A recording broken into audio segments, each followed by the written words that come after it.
Mike, can you confirm that you see my Yeah, screen there? all good, Mick. All good. Okay, good, good, good. Okay, thanks again, Mike. For those of you who don't know me, my name's Mick Uberti. I'm one of the marine surveyors at MSA. I'm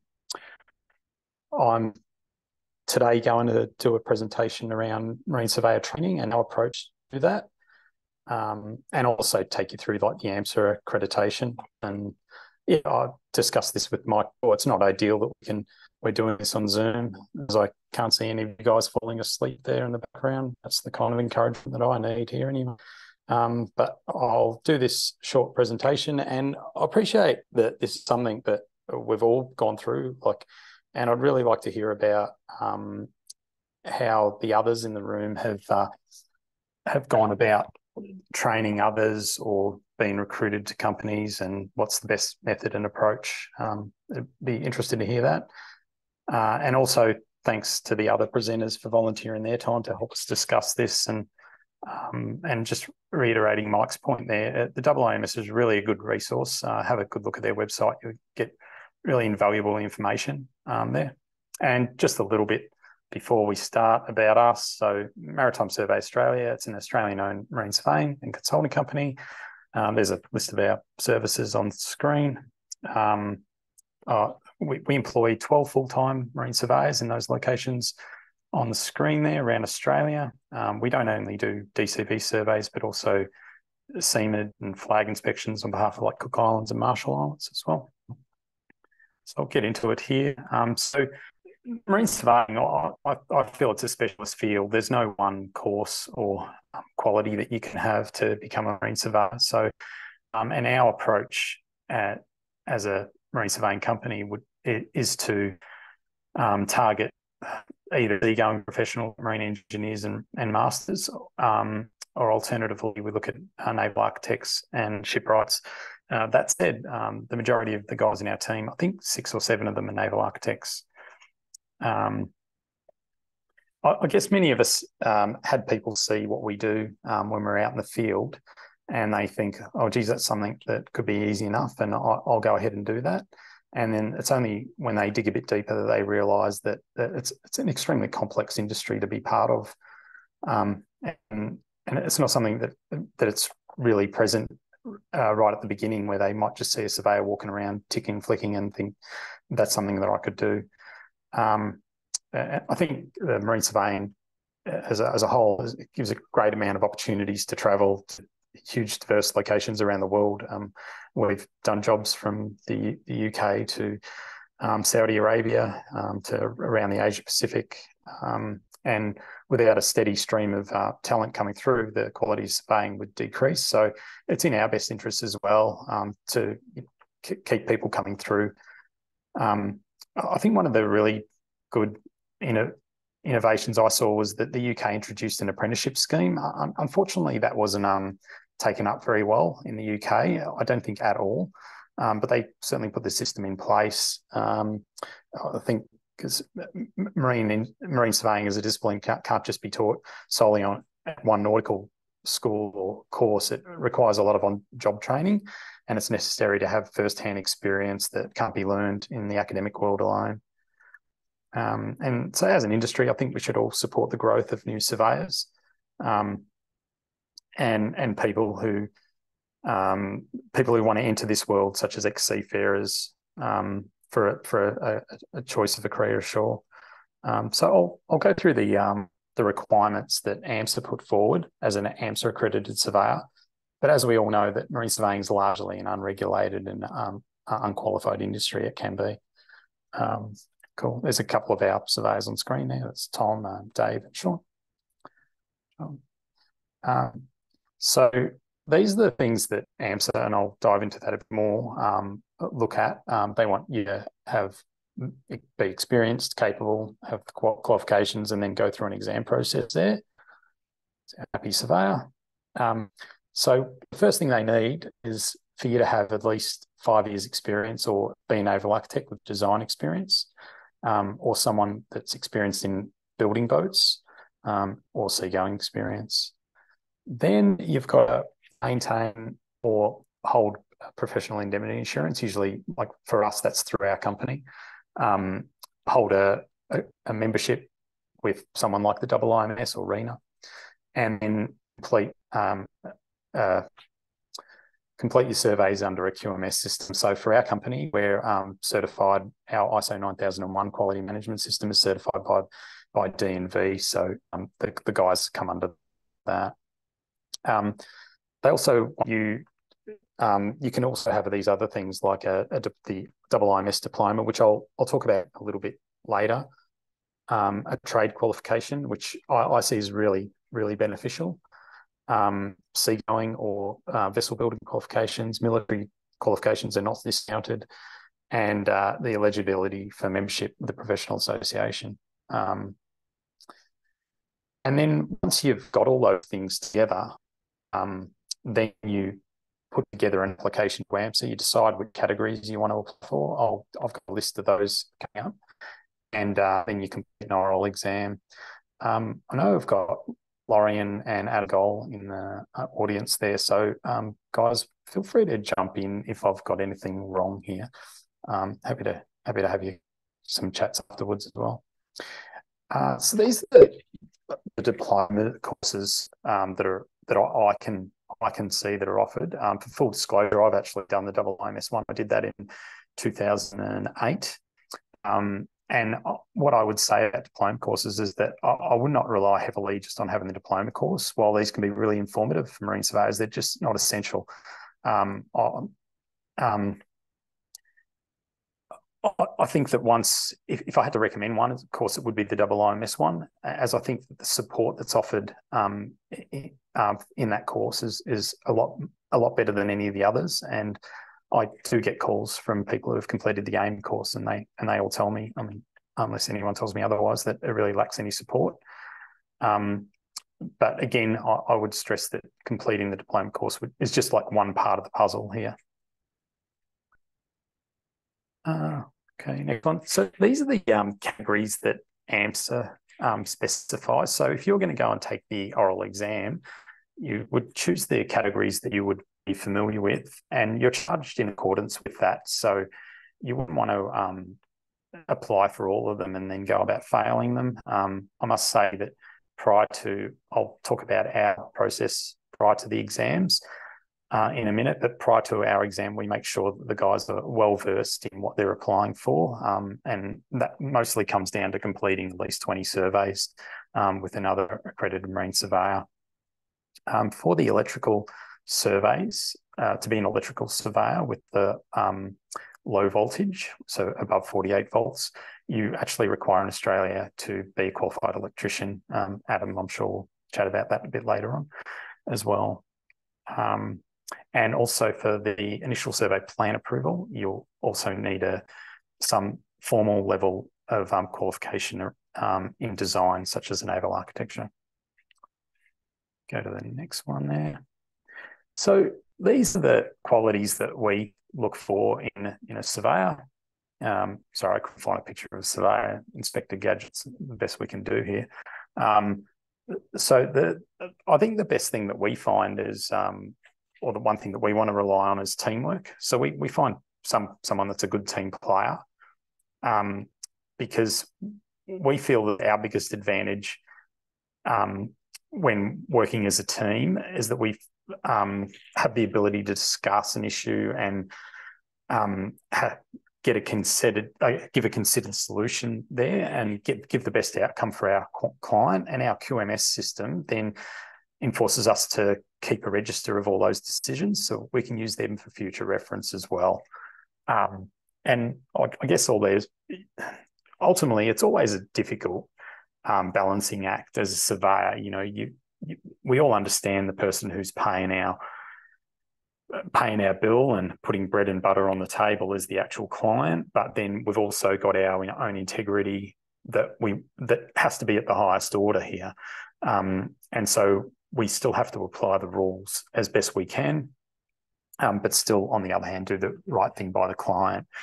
So there's always that balancing act, but keeping that a strong commitment towards the safety protocols and being transparent with not only the regulator, but also with the client. We always start our surveys with a quote, and then we follow that with the survey requirements letter, so that they actually understand holistically like what they're up against straight away. Not necessarily for a periodic or an insurance survey, but for more of an initial survey.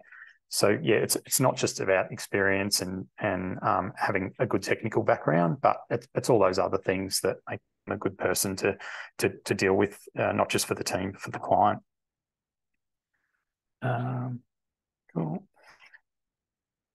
So this is our pathway. So once they've gained that, once they've been employed by MSA, in the first instance, we do a company induction and we make sure that they learn our QMS system and our procedures about how we go about it. We make sure that they do the mandatory safety training. There's confined space, working at height, asbestos awareness, first aid.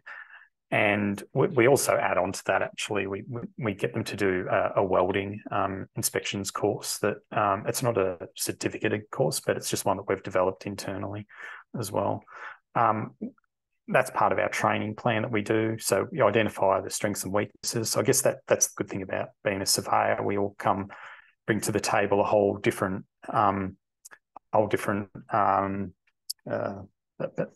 bunch of experiences and qualities that so an engineer is going to look at a boat differently to a naval architect, for example, and so we do a training plan around that. We do complete online webinars, such as the IMS ones that are available online. There's some that you can purchase immediately, and there's others that they've got planned. I find that as a really incredibly good resource. Then when it comes to the actual surveys, we make sure that they've done at least 20 different surveys with other MSA marine surveyors to gain that experience. Sometimes that's not enough either.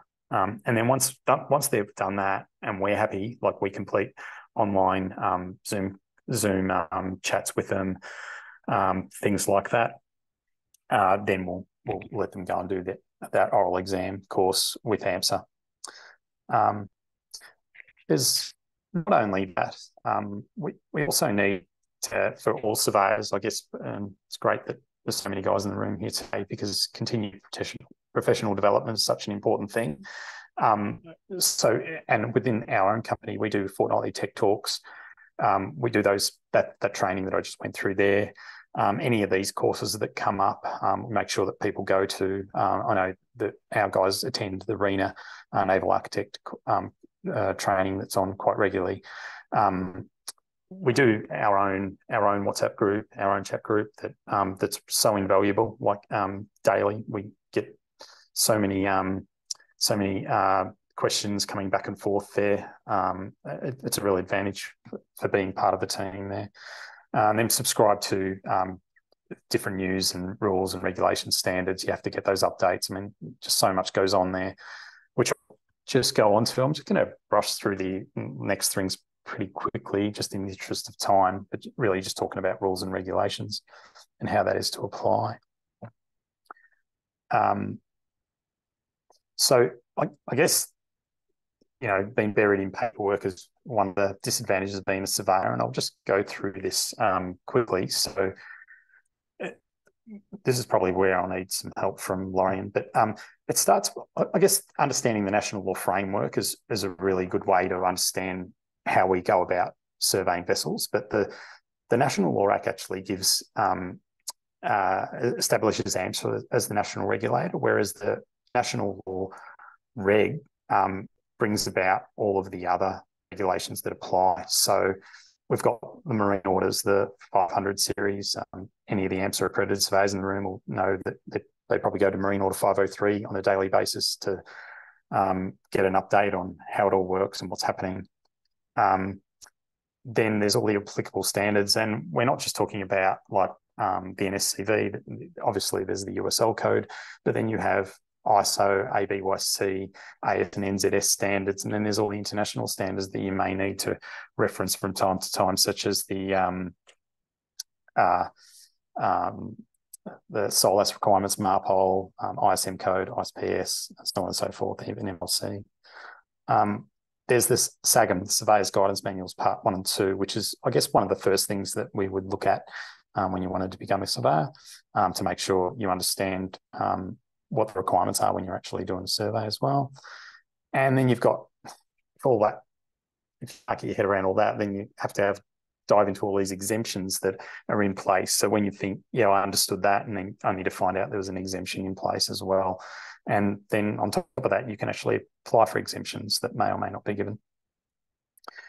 And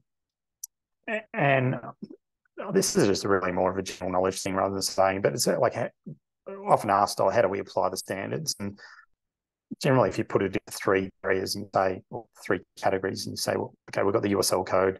When was that applied? And that would have, so anything that didn't exist before 1979 would be pre-USL. So whatever the standards were built to at the time.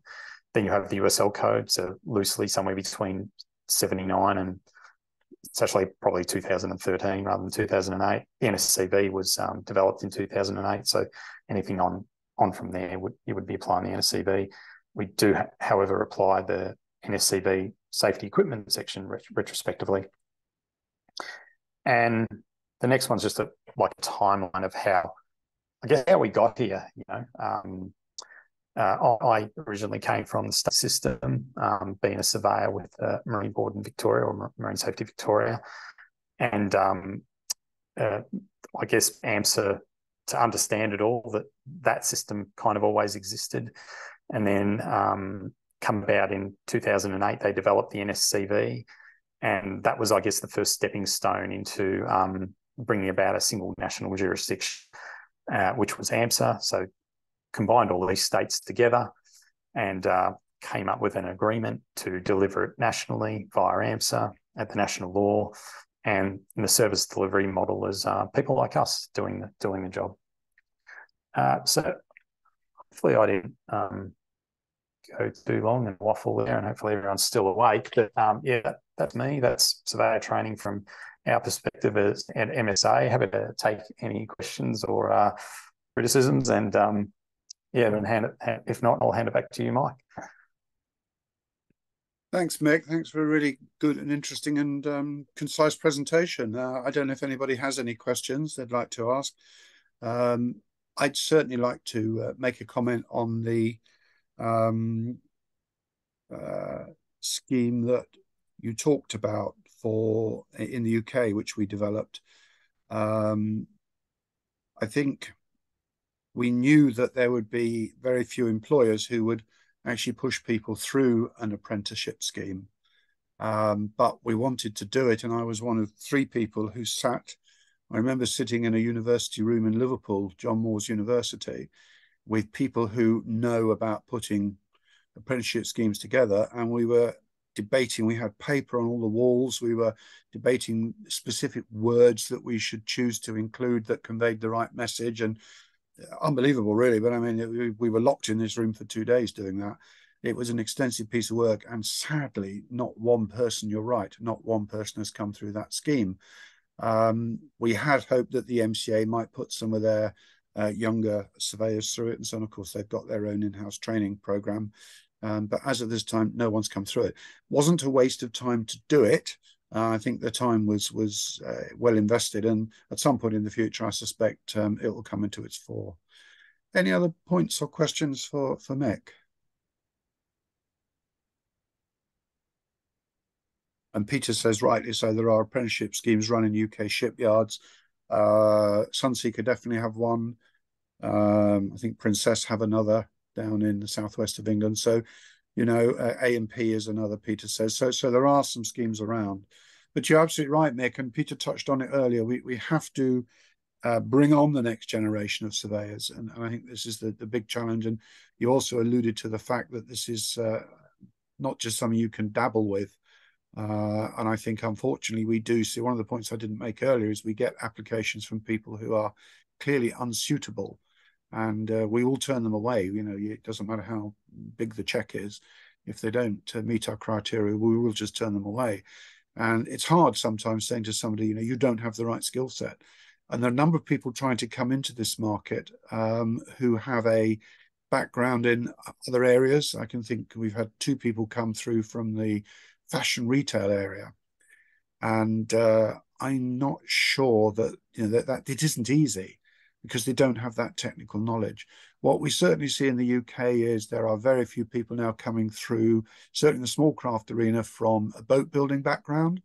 Back in the day, people used to go and build boats and then they would become a marine surveyor. So they've already got that understanding of structure and stability. And that is far less common now. So getting that knowledge is difficult. And of course, increasing, a lot of the guys coming ashore who've worked for 10, 15, 20 years on a ship are getting snaffled up by P&I clubs who want those sort of experienced people as well. So marine surveying is not always seen as perhaps the sort of career it once was. Peter alluded to it as well. And I was talking to a very senior surveyor the other day who used to bring youngsters in Southampton, in the Southampton area, and train them up. Of course, they get the training and then they leave and they go and set up in competition. So that remains a challenge. But he did make the point, and he said, young kids today are 20, 21, 22, don't really want to go out at 3 o'clock in the morning on a cold, wet night to meet a ship coming in. And he said, they just don't want to do that. So there's a whole change, I think, in the culture and societal change as well going on. Anyway, enough from me. I'm blethering on now. Any other questions for Mick? Yeah, Mick? Mike, following on Peter's put a question up there, or a statement saying that it'd cost him 40 to 50 grand a year to employ an apprentice with no grants. What I would say to Peter there is that, I can understand that. Like, when we've taken on 4 new surveyors in the last 3 years, I want to say, and it generally takes, with someone who comes with the previous experience, like as a naval architect or a marine engineer or so on and so forth, takes us around about 12 to 18 months we've worked out before they actually make us a profit. So it's an expensive venture to go down, and you've got to take a bit of a hit, and hopefully it does work out. And then, provide them with enough support and create an environment that they want to stay and work with us. But it's certainly a challenge. Yeah, I'd agree. Mick, thank you very much indeed. Let me just stop this